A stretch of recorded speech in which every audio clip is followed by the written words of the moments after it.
नमस्कार. महासागरच्या खरीखरीमध्ये मी सुजाता आपले स्वागत करते. जगातील सर्वाधिक मानलेला नेत्यान्याहू नावाचा नरपुंगव आणि नोबेलसाठी आसुसलेले भारतद्रोही ट्रम्प या दोघांचेही नाक इराणने छाटून टाकले आहे. इराणने कालपर्यंत जे जे पराक्रम केले त्याची नक्कीच इतिहासात नोंद होईल. नेत्यान्याहू नावाचा एक हृदयविहीन इसम जो इस्रायलचा प्रधानमंत्री आहे तो इराणला दूषणे देत होता, मानवतेची आठवण करून देत होता. पण जेव्हा गाझावर याच नेत्यान्याहूने अनेक अमानुष अत्याचार केले, लहान बालकांवरही अनन्वित छळाचार केले, हजारोंना ठार मारले असूनही खास मालक घराचा असा असणारा गाझा गरज नसताना रक्तबंबाळ झाला. तोपर्यंत सदा सर्वदा विजय मिळवणाऱ्या इस्रायलला कुणीही महागुरू मिळाला नव्हता. जो हमासने हल्ला केला तो हमासचा घोर अपराध होता हे मान्यच करावे लागेल.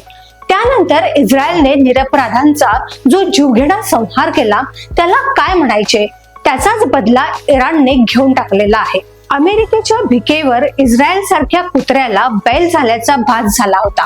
पण इराणने इस्रायलचा घास आपल्या घशात घालून त्याची अशी काही भंबेरी उडवली आहे की आता यापुढे 10,000 वर्षे इस्रायल इराणचा ई सुद्धा तोंडाने उच्चारणार नाही. इस्रायल जवळ 12 दिवस लढण्याची ताकद होती. त्यात इस्रायलला असे वाटले की 2 ते 4 दिवसात इराणला नामोहरण करून आपण विजेता होऊ. त्यांना इराणवर आक्रमणाचे निमित्त हवे होते, म्हणून संयुक्त राष्ट्र संघाने इराणकडे अणुयुद्धाची शक्ती नाही हे स्पष्ट केल्यावरही इस्रायलने पहिला हल्ला केला. त्यानंतर इराणने केलेले पलटवार इस्रायलने स्वप्नातही कल्पना करण्यासारखे नव्हते. असे हल्ले इस्रायलने कधीच पाहिले नव्हते. कोणे एकेकाळी मध्य पूर्वेतील 5-6 राष्ट्रांना एकाच वेळी इस्रायलने धूळ चारली होती. त्यावेळी त्यांना चढलेली नशाही इराणने काही झापडीमध्येच खटाखट उतरवून टाकली. 2-3 दिवसांपूर्वी इस्रायल नेस्तनाबूत होण्याच्या काठावर आला होता.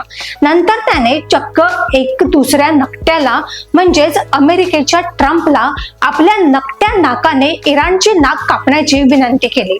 हपापलेल्या ट्रम्पने झपाटलेल्या नेत्यान्याहूचे ऐकून इराणवर हल्ला करण्याची चूक केली. हल्ला करायचा म्हणून जे नाही ते आहे अशी हाकाटी पेटवून अणू करत जणू काय अमेरिकेवरच अणुहल्ला होणार आहे अशा आविर्भावात तथाकथित शांतीदूत ट्रम्पने आपली अस्त्रे डागली. लगेच त्यानंतर इराण आता शरणागती पत्करणार असे घोषितही करून टाकले. परंतु इराणला ना याने ओळखले ना त्याने ओळखले. इराणने त्यांच्या हल्ल्याला जराही धूप न घालता प्रतिहल्ला करण्याची केवळ धमकीच दिली नाही, तर इमानदारीने अमेरिकेला इशारा देऊन कतारच्या अमेरिकी सैनिक तळावर हल्ला केला. इराणला जर मानवसंहार करायचा असता तर त्याने पूर्वसूचना न देताही हल्ला केला असता. पण माणुसकी शाबूत असल्यामुळे अमेरिकेच्या एकाही सैनिकाला ठार केले नाही. तरीही त्या सैनिकी तळाला मार मारून अमेरिकेला आपला हिसका दाखवूनच दिला.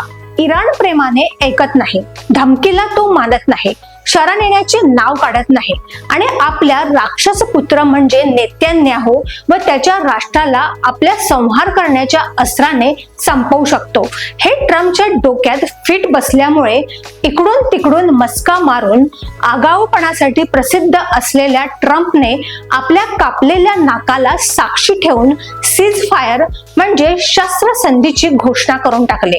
त्याने सीज फायर साठी 3 तासांचा अवधी दिला. तो अगदी संपण्याच्या 5 मिनिटे अगोदर इराणने इस्रायलच्या शहरांवर जबरदस्त मारा करून त्यांचे प्रचंड मोठे नुकसान केले. त्यानंतर नकट्या इस्रायलला आपल्या आकाच्या म्हणजेच ट्रम्पच्या आदेशाचे उल्लंघन करणे शक्य नव्हते. म्हणजे इराणने सीज फायर पूर्वीच्या वेळेचा सदुपयोग करून धूमधडाक्याने केलेल्या घाणाघाती हल्ला मुजोर इस्रायलला मूग घेऊन पचवावा लागला. त्यानंतर इराणने स्पष्टच म्हटले की सीजफायर नंतर आम्ही हल्ला केलेला नाही, पण इस्रायलने जराही किंवा चू केले तर त्याची खैर आम्ही अजिबात करणार नाही. आता ट्रम्पला नोबेलसाठी आपले नामांकन दाखल करायला हरकत नाही. आपण एक नव्हे तर 2 युद्धांमध्ये आगाऊगिरी करून नकट्या त्या नाकाने का होईना सीज फायर करून टाकले. म्हणूनच आपण नोबेलसाठी नोबेलमॅन आहोत असे समजून उद्या ट्रम्पने स्वतःलाच नोबेल पुरस्काराची घोषणा केल्यास आम्हाला नवल वाटणार नाही. कसेही असो, या 2 नकट्यांच्या सीज फायरमुळे जगाला दिलासा मिळाला आहे. तिसरे विश्वयुद्ध टळले आहे असे सध्या तरी वाटते. हाच काय तो दिलासा. अशाच घडामोडींसाठी बघत रहा महासागर. अजूनही तुम्ही आमच्या चॅनलला सबस्क्राईब केलं नसेल तर लगेच सबस्क्राईब करा, लाईक करा, शेअर करा आणि बघत रहा महासागर. नमस्कार.